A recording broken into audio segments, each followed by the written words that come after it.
उनको पकड़ के थाने हवाले कर दिए थे, उन्होंने छोड़ दिया रात को।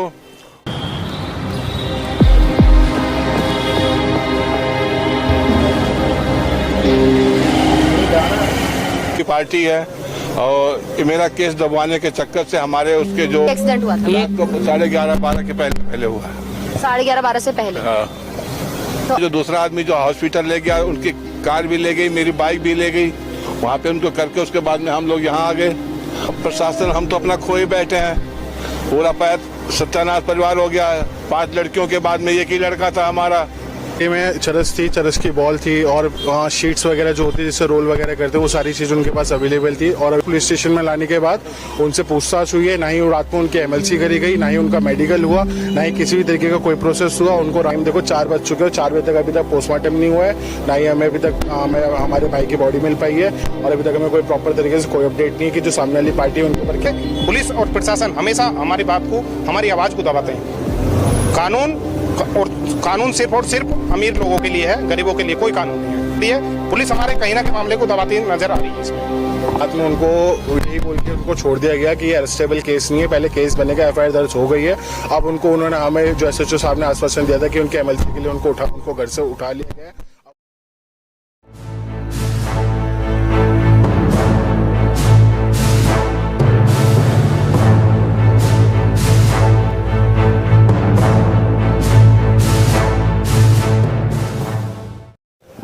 नमस्कार, मेरा नाम है किंजल चौहान। आप देख रहे हैं वीएस न्यूज 48 दिल्ली। इस वक्त मेरी मौजूदगी दिल्ली के लाल बहादुर शास्त्री हॉस्पिटल कल्याणपुरी में मौजूद हूं मैं, और यहाँ पर मेरे साथ एक परिवार मौजूद है जिन्होंने अपने 27 साल के बेटे को खो दिया है। जी हाँ, ये एक्सीडेंट का मामला है जहाँ पर एक सड़क हादसा हुआ जिसकी वजह से इनके बेटे की गहरी चोटें आई और जान चली गई है। तो अब हम इन लोगों से बात करेंगे और जानेंगे पूरा मामला।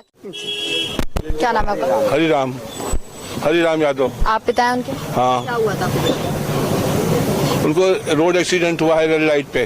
तो जिसने मारा था उनको अब तक पुलिस ने पकड़ा है, और कैसे एक्सीडेंट? रात को हम उनको पकड़ के थाने हवाले कर दिए थे, उन्होंने छोड़ दिया रात को। वो राजधानी इंक्लेव C2 निखिल जोशी नाम है, उनके फादर का नाम कमल जोशी है। ये अपार्टमेंट में रह रहे हैं, मोटी पार्टी है। और मेरा केस दबवाने के चक्कर से हमारे उसके जो रात में ड्रिंकिंग करके जो एक्सीडेंट किया है उनका वो नहीं हुआ। एमएलसी नहीं कराया गया, उसका कोई एमएलसी नहीं कराया गया, जबकि कोई भी चीज ऐसी दुर्घटना होती है। किस समय ये एक्सीडेंट हुआ था? ये 11:30-12 के पहले हुआ है। 11:30-12 से पहले। हाँ।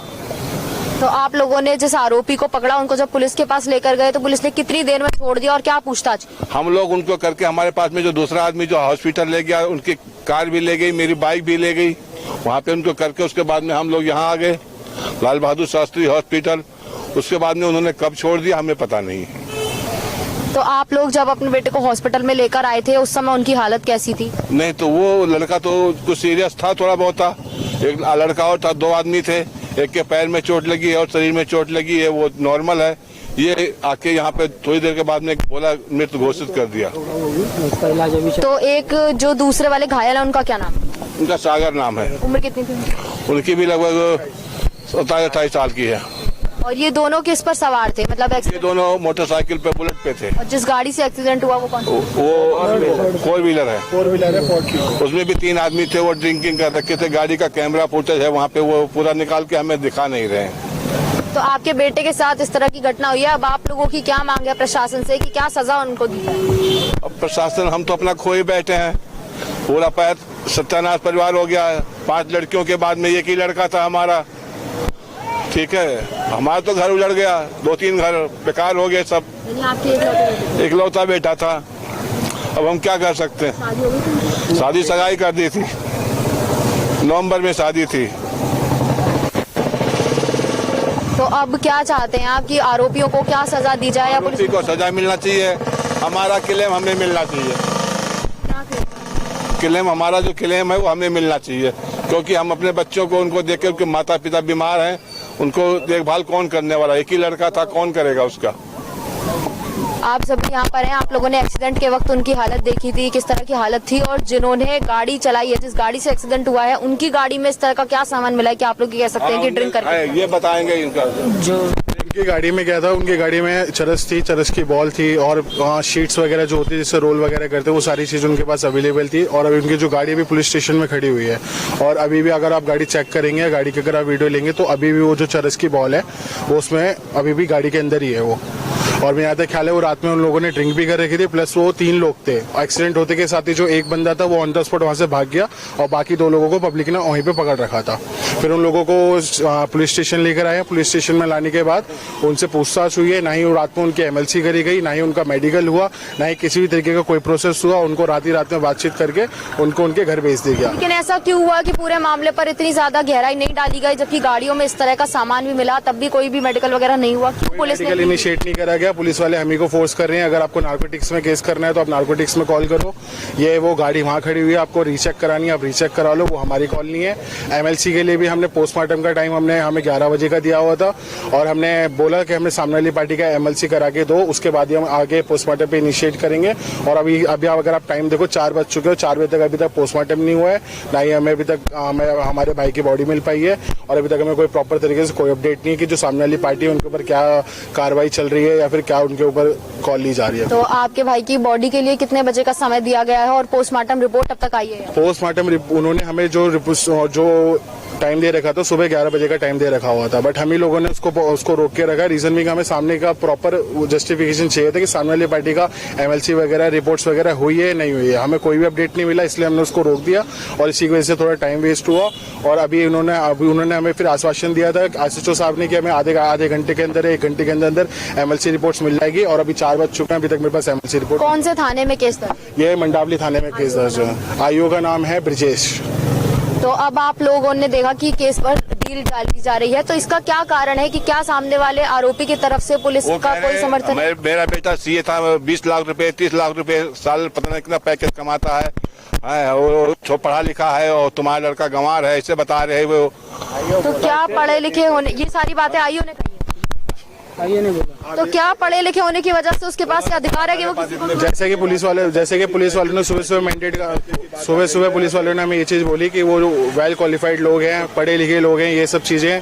वो कोई छप्पर ही नहीं था कि वो कोई नशे में ऐसे कर रहा था ये सब। तो हमने भी बोला वो भी बिजनेसमैन था, बिजनेस पर्सन था, 27 की एज में 4-5 साल से लगातार बिजनेस कर रहा था और बहुत अच्छे स्किल पे बिजनेस कर रहा था वो। ओके, एंड उसके अलावा उसके पीछे अच्छी खासी टीम है, 25-26 लोगों की टीम है, उसकी वजह से घर चल रहा था। अब वो 25-26 लोग प्लस उसके घर वाले प्लस उसके फ्रेंड सर्कल, काफी सारी चीजें इफेक्ट हुई है। वो पढ़ा लिखा होगा, अपनी जगह पे होगा, वो बिजनेस माइंडेड बंदा था, फाइनेंस फील्ड में वर्किंग था, बैंकिंग के साथ उसके डायरेक्ट कनेक्शंस थे, प्रॉपर फाइनेंस एडवाइजर था वो।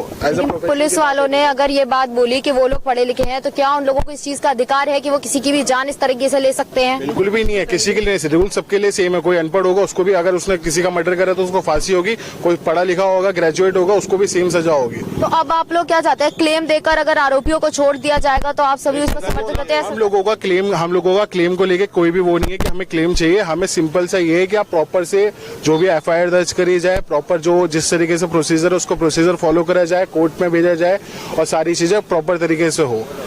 हमने किसी भी को भी, नहीं सामने वाली पार्टी को, नहीं किसी भी पुलिस वाले को हमने ये नहीं बोला कि हमें क्लेम चाहिए या मुआवजा चाहिए, हमें किसी भी तरीके का। 3 बता रहे हैं आप गाड़ी। मैं दूं अपना इंटरव्यू? देखो, मेरा नाम राजवीर यादव है, मैं रुद्र सेना से विनोदनगर वार्ड से वार्ड अध्यक्ष हूँ। मेरे संज्ञान में मामला भी 2 घंटे पहले आया था। फिर मैंने जो मृतक है उसके पिता से संपर्क किया था। जितना संज्ञान में मामला आया मैं उसके तौर पे बोलना चाहता हूँ। जो जिस तरह से, ये पहली घटना नहीं है, घटना हमेशा दिल्ली में घटती रहती है। बस अर्थ ये, पुलिस और प्रशासन हमेशा हमारी बात को, हमारी आवाज को दबाते हैं। कानून सिर्फ और सिर्फ अमीर लोगों के लिए है, गरीबों के लिए कोई कानून नहीं है। तो अभी यही मामला किसी अमीर पार्टी का होता तो ये इतना आज हाईलाइट हो जाता कि पुलिस और ऊपर के जितने भी आला अफसर हैं, प्रशासनिक अधिकारी हैं, वो इसमें बहुत तेजी से काम करते। लेकिन पुलिस वालों को कहीं ना कहीं ये पता लग गया कि ये जो मृतक हैं ये गरीब पुअर है, फैमिली बहुत गरीब है और अल्पसंख्यक समाज से आते हैं, हम भी OBC में आते हैं। तो हमारी बात को कहीं ना कहीं दबाया जा रहा। हम इसमें, मैं और मेरी रुद्र सेना पूरे मजबूती के साथ इन लोगों के साथ खड़े हैं। ये एक हमारा समाज का मामला नहीं, हम हर जाति के लिए खड़े हैं। हमारी जो लड़ाई है वो बिल्कुल सच्चाई के साथ खड़ी है। पुलिस हमारे कहीं ना कहीं मामले को दबाती नजर आ रही है इसमें। तो पुलिस आप लोगों के साथ में सुनवाई नहीं कर रही क्योंकि 3 आरोपी आप बता रहे हैं, गाड़ी में 3 लोग थे, तो अब तक पुलिस ने कितनों को पकड़ा है और वो अभी भी हिरासत में है या दो लोग वो रात में कस्टडी में ले चुके थे। ओके, फिर रात में उनको यही बोल के उनको छोड़ दिया गया कि ये अरेस्टेबल केस नहीं है, पहले केस बनेगा, एफआईआर दर्ज हो गई है। अब उन्होंने हमें जो एसएचओ साहब ने आश्वासन दिया था कि उनके एमएलसी के लिए उनको घर से उठा लिया गया है। अब वो शायद पुलिस स्टेशन में अपने घर पे, इस चीज की हमें अभी तक कोई कंफर्मेशन नहीं मिली है। तो आप लोगों ने अब इस चीज पर जोर डाला है कि आपको पता चले कि आरोपी, क्योंकि 2 ही पकड़े गए हैं, 2 के लिए एमएनसी के लिए बोला है, तो तीसरे आरोपी का क्या है? आरोपी अगर देखा जाए तो 3 थे, एक पीछे बैठा हुआ था, 2 आगे बैठे हुए थे। अगर देखा जाए तो मेन जो है वो ड्राइवर है, मेन ड्राइवर है। तो जो मेन ड्राइवर वो निखिल जोशी, उनके फादर का नाम है कमल जोशी। ये C2 न्यू राजधानी अपार्टमेंट में रहते हैं। ये अपना आईपी एक्सटेंशन में हमारे एरिया के पास में है, जहाँ पे एक्सीडेंट हुआ उसके पास में ही है और स्टेशन के पास में भी है। हमें यही है कि हमें बस बार सुबह से जो हमें फील हो रहा है वो यही फील हो रहा है कि पुलिस वाले कहीं ना कहीं उन लोगों का साइड ले रहे हैं। ओके, हमारी तरफ हमारी जो हेल्प करनी चाहिए, जिस तरीके से हमारी हेल्प करनी चाहिए कि हमारे पास, हम लोगों ने अभी तक उनके रात से शक्ल नहीं देखी कि वो लोग है भी या नहीं है। हम लोग जितना परेशान हो रहे हैं, क्या वो लोग भी इतना सफर कर रहे हैं, नहीं कर रहे हैं, या वो लोग सिर्फ अपने एसी में आखिर क्यों पुलिस वाले उनका इतना ज्यादा फेवर कर रहे हैं या उन लोगों को बचाव करने की कोशिश कर रहे हैं? वो लोग पैसे वाले हैं ना, गरीब की हर जगह आवाज दबाई जाती है। क्या पुलिस वालों को भी उनकी तरफ से कुछ मिल रहा है? बिल्कुल मिल रहा है, इसमें सामने सबको नजर आ रहा है। क्या पब्लिक नहीं जानती? हम ये सब चीजें भी कंफर्म नहीं बोल सकते, बट कहीं ना कहीं हम लोगों को ऐसा फील हो रहा है कि ये सब चीजें हो ही रहा है। लगा के चेक कराया जाए, 10 कैमरे लगे वहाँ पे स्कूल के पास में, जहाँ एक्सीडेंट हुआ, किसकी गलती है किसकी नहीं आप गलती। लोगों को भी अभी तक सीसीटीवी फुटेज नहीं दिखाया? हमें वैसे दिखाया गया, नॉर्मल बोले ये नहीं चल रहा है। 10 कैमरे लगे हैं स्कूल के पास में, बच्चों को मना कर दिया कि कोई कैमरा नहीं 10 चल कैमरे लगे हैं। अगर आप लोग चेक करवा सकते हो तो आप लोग चेक कर सकते हो, वहाँ पे चलते हैं, हम बताते हैं, जगह दिखाते हैं आप लोगों को। वो बहुत दूर स्पॉट है, वो एक अच्छा खासा स्पॉट है और वहाँ पे स्कूल्स वगैरह सुबह एक नहीं, वहाँ पे कम से कम 7-8 कैमरेज लगे हुए हैं। क्या पुलिस ने सीसीटीवी की जांच करने की फुटेज वगैरह सब चीजें निकलवाई हैं, उन्होंने हमें भी दिखाया है, बट उसमें कहीं ना कहीं वो यही चीज बोल रहे हैं कि दोनों की बराबर गलती है। बट जिस तरीके से हम लोग देख रहे हैं, अगर कोई गाड़ी सामने से आ रही है, अगर आप टर्न ले रहे हो तो आपको देखना पड़ेगा कि सामने से गाड़ी आ रही है, तो आपको थोड़ा देख के चलना पड़ेगा। उस बंदे ने सीधा बीच में गाड़ी लाई है और इधर से गाड़ी आई है और हमारी ग्रीन लाइट हो रखी है, हम अपनी ग्रीन लाइट ही फॉलो कर रहे हैं, बट गाड़ी इतनी स्पीड में थी, वो चीजें को नहीं मैनेज, उसने एकदम लाया, वो दोनों में टक्कर हो गई। और जो संदीप थे, ऐसा मेरे को अभी कंफर्म नहीं है, डॉक्टर ने जैसा बताया, पर जिस तरीके से वीडियो में मेरे को दिखाई दे रहा था, उसकी on the spot he death हो गई थी। और जो दूसरा मेरा साथी है, जो दूसरा मेरा दोस्त है सागर, उसकी जो जांग है, उसकी जांग की जो हड्डी है वो पूरी तरीके से ब्रेक हो चुकी है। उसका भी ऑपरेशन अभी दूसरा हॉस्पिटल में उसको रेफर कराया गया है। फिर वहाँ पे उसका दूसरा मतलब कौन से हॉस्पिटल में? अभी हमें कंफर्म नहीं है, शायद उनको एम्स में या किसी प्राइवेट हॉस्पिटल में वो करेंगे, अभी तो यहीं पर ही है वो। तो जैसा कि आपने पूरा केस जाना कि किस तरह से ये रोड एंड एक्सीडेंट के मामले, ड्रिंक एंड ड्राइव के मामले राजधानी दिल्ली में लगातार बढ़ते हुए नजर आते हैं। अब ऐसे में इतने ज्यादा मामले बढ़ने के बाद इस तरह का एक और केस यहाँ पर सामने आया है, जहाँ पर चरस की बॉल्स बताई जा रही है कि उनकी गाड़ी में इस तरह का सामान भी मिला है, जिसके बाद भी पुलिस वालों ने इस मामले में इतनी ढील छोड़ रखी है। परिवार वालों के आरोप है कि पुलिस वाले उन लोगों से पैसे लेकर केस को दबाने की कोशिश कर रहे हो, इन लोगों की सुनवाई उतनी ज्यादा नहीं हो रही है, लेकिन ये अपने घर का एक लौता बेटा खो चुके हैं। 5 बहनों के बाद इनका जो बेटा हुआ था, घर जिसकी वजह से चल रहा था, बिजनेस चला रहे थे और भी लोग उनके साथ में डिपेंड थे, अब सभी लोग बेरोजगार हो जाएंगे और इनका घर किस चीज से चलेगा? तो इन सब का जिम्मेदार कौन होगा, जिसने हंसते खेलते एक परिवार का जीवन उजाड़ दिया, पूरी गृहस्थी उजाड़ दिया? अब इन सब चीजों की जिम्मेदारी कौन लेगा और इंसाफ मिलेगा या नहीं? पूरे मामले पर आपकी क्या राय है, कमेंट में जरूर बताइएगा। दिल्ली से मैं किंजल चौहान, देखते रहिए VS News 48 दिल्ली।